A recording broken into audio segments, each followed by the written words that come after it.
Pemirsa, atap dari teras gedung kantor Bupati Brebes, Jawa Tengah ambruk. 3 orang luka-luka langsung dibawa ke rumah sakit.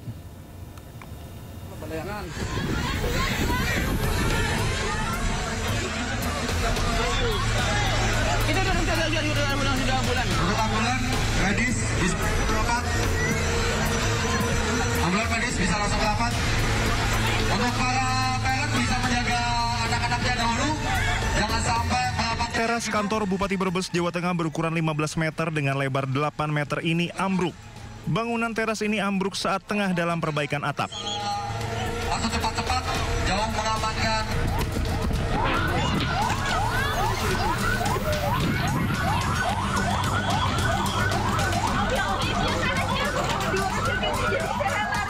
Akibatnya 2 pekerja terjepit bagian tangannya. Namun keduanya berhasil dievakuasi tim damkar dan BPBD Brebes. Kedua korban luka dilarikan ke RSUD Brebes guna mendapatkan perawatan. Ini kan pernah runtuh, itu kan ya, kan pernah viral ya. Itu kan saya kan karena bangunan itu. Terus kan disuruh mandor kan disuruh bongkar semua ya. Di sana kan udah retak semua. Di sana udah retak. Bangun begitu bangun, saya tahu itu retak dari sana. Terus saya kan lari, tapi larinya nggak belok, mundur, nabrak ini. Tapi saya lihat teman saya yang mau turun itu jatuh, terus saya tarik. Tapi udah kejepit. Iya, tarik ini kejepit sama itu. Yang satu tuh tangannya tuh kejepit sama itu berupa corang. Lagi kami mohon maaf terkait dengan kejadian ini. Jadi intinya adalah hari ini masih dalam perbaikan, ada tukang di atas terus terjadi ambruk. Ini masih kita pelajari lagi tentang apakah ini ada kelalaian atau bagaimana, ini nanti akan kita pelajari lagi. Sementara untuk pengobatan 2 pekerja yang luka ditanggung pemerintah Kabupaten Brebes. Sedangkan kerusakan bangunan ditanggung oleh asuransi. Kantor Bupati Brebes dibangun pada 2017 lalu. Dari Brebes, Jawa Tengah, Unibar iNews melaporkan. Pemirsa, aktivitas Gunung Lewotobi laki-laki di Kabupaten Flores Timur, Nusa Tenggara Timur kembali meningkat. Warga di sekitar gunung diminta waspada sementara bandara ditutup.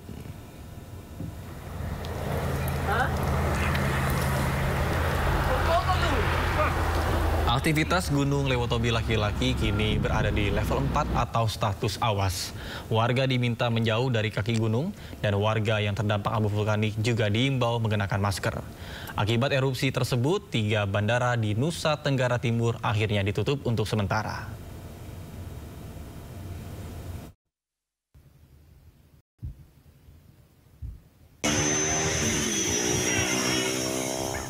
Ya, kita beralih ke informasi lainnya, pemirsa. Seorang pria pencuri motor anggota polisi yang sedang sholat berjamaah di masjid di Goa, Sulawesi Selatan. Pelaku ditangkap polisi sedang tidur di pos satpam. Ini orangnya? Hei, kau. Siapa namamu? Reski. Iya. Hah? Sini. Pelaku pencurian motor milik anggota Polrestabes Makassar ini diringkus polisi saat sedang tidur di pos security perumahan Gria Asri Sakinah di Jalan Panggentunggang, Somba Opu, Goa. Di kantor polisi, pelaku mengaku mencuri motor korban yang sedang sholat maghrib berjamaah di masjid. Motor yang dicuri dijual seharga Rp400.000 dan hasilnya digunakan pelaku untuk membeli obat-obatan. Pelaku juga mencuri sejumlah ponsel milik seorang emak-emak di dalam perumahan. Tadi malam diburu, kau datang di HP-nya orang tahu? Habis curi HP-nya. Jangan mah kau tahu, Korban pencurian ponsel kesal meluapkan emosinya saat melihat pelaku ditangkap polisi. Pelaku ini tidak mengakui perbuatannya pada saat masyarakat bersama dengan security yang menanyakan. Namun setelah kami bersama tim tiba di lokasi dan menanyakan langsung ke yang bersangkutan. Motor disita polisi sebagai barang bukti. Tersangka terancam hukuman 7 tahun penjara. Dari Kabupaten Goa, Sulawesi Selatan, Bukma iNews melaporkan. Pemirsa, polisi menggagalkan penyelundupan narkoba yang dibawa dari Malaysia menggunakan kapal di perairan Asahan, Sumatera Utara. 18 kg sabu dan 7.000 butir pil ekstasi turut disita.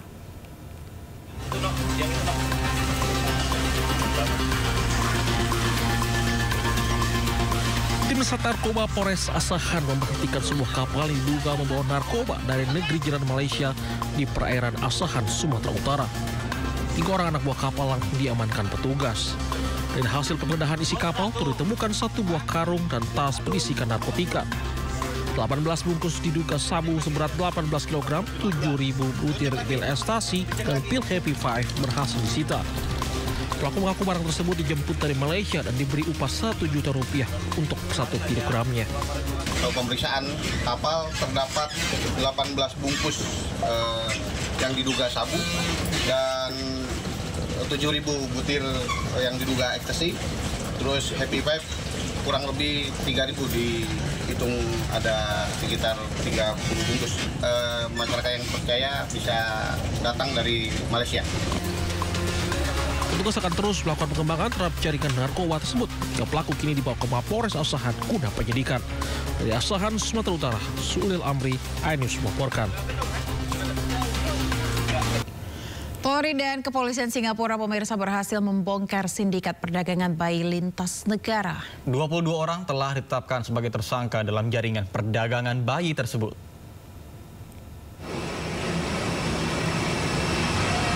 Kepolisian Indonesia melalui Divisi Hubungan Internasional Polri bekerja sama dengan Singapore Police Force membongkar jaringan perdagangan bayi lintas negara yang beroperasi di Jawa Barat. Ini merupakan tindak lanjut dari pengungkapan kasus yang melibatkan jalur penyelundupan bayi dari Bandung, Pontianak, Jakarta hingga Singapura.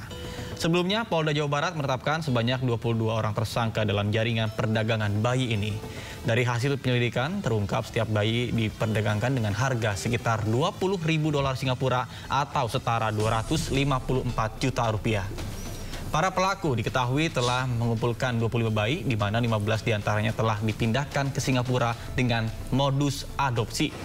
Para tersangka kini dijerat pasal tentang tindak pidana perdagangan orang dengan ancaman hukuman penjara maksimal 15 tahun serta denda Rp600 juta.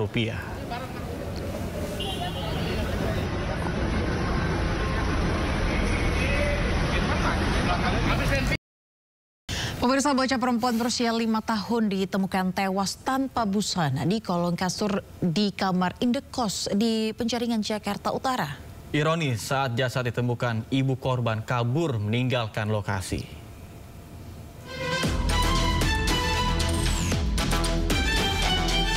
Warga Jalan Arwana Raya, Kelurahan Penjagalan, Kecamatan Penjaringan, Jakarta Utara digegerkan dengan penemuan jasad bocah perempuan di sebuah kamar kos. Jasad korban ditemukan dalam posisi telentang di bawah tempat tidur dan tidak mengenakan pakaian. Kondisi korban juga telah membusuk, diprediksi sudah meninggal dunia sejak beberapa hari lalu. Polisi yang menggelar olah TKP menemukan barang bukti, buku tabungan, pakaian, sandal, dan botol minum. Menurut warga, korban yang berusia sekitar 5 tahun tinggal bersama ibunya. Namun saat penemuan jasad korban, ibu korban tidak berada di lokasi. Biasa sih nggak ada bau ya. Kebelakangan ini sih ada bau di lantai atas. Kan kita sebelahan di hidungnya. Itu kayak bau bangke, tapi bukan bangkainya bukan bau bangke hewan, kayak bau bangke manusia gitulah. Ya, itu suka kecium sih, suka kecium. Ya kira-kira udah berapa hari ke belakang lah kecium itu. Jasad korban dievakuasi ke Rumah Sakit Polri Kramat Jati, Jakarta Timur untuk diautopsi. Sementara polisi masih mendalami pemeriksaan terhadap sejumlah saksi. Dari Jakarta, Rizky Falupi, iNews melaporkan. Belasan rumah semi permanen di Jalan Cakung, Drenase Cilincing, Jakarta Utara ludes terbakar. Akibatnya puluhan penghuni rumah terdampak.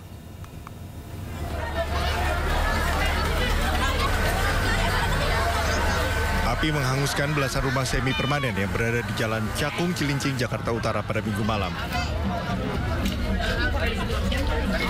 Petugas pemadam kebakaran yang tiba di lokasi langsung melakukan proses pemadaman. Peristiwa kebakaran ini diduga berawal dari salah satu rumah warga yang mengalami korsleting listrik. Api dengan cepat membesar lantaran banyaknya material yang mudah terbakar hingga merembet ke bangunan lainnya. Akibat kejadian ini, sebanyak 40 jiwa dari 10 kepala keluarga terdampak.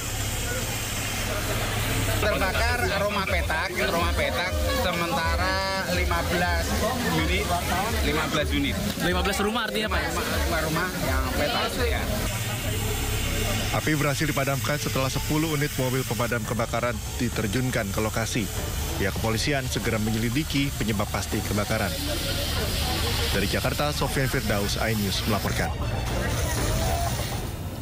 Pemirsa, ruang bagian belakang sebuah rumah makan di res area Tol Cipularang, Purwakarta, Jawa Barat terbakar pada Minggu siang. Seorang pegawai mengalami sesak nafas saat mencoba memadamkan api.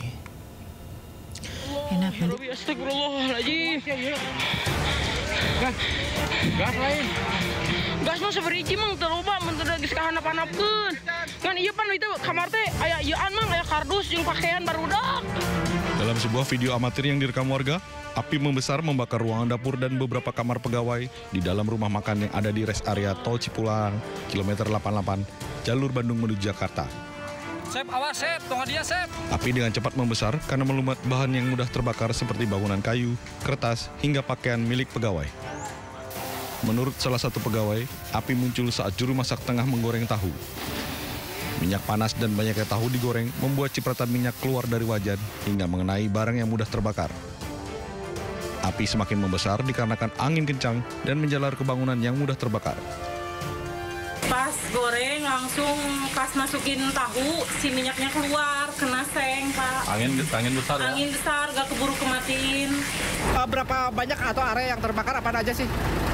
Area yang terbakar itu cuma area dapur aja, dapur.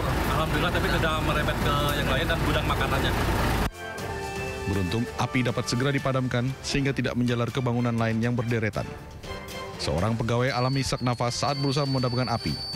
Petugas memberikan bantuan pernafasan dengan oksigen. Dari Purwakarta, Jawa Barat, Irwan Saputra, iNews melaporkan.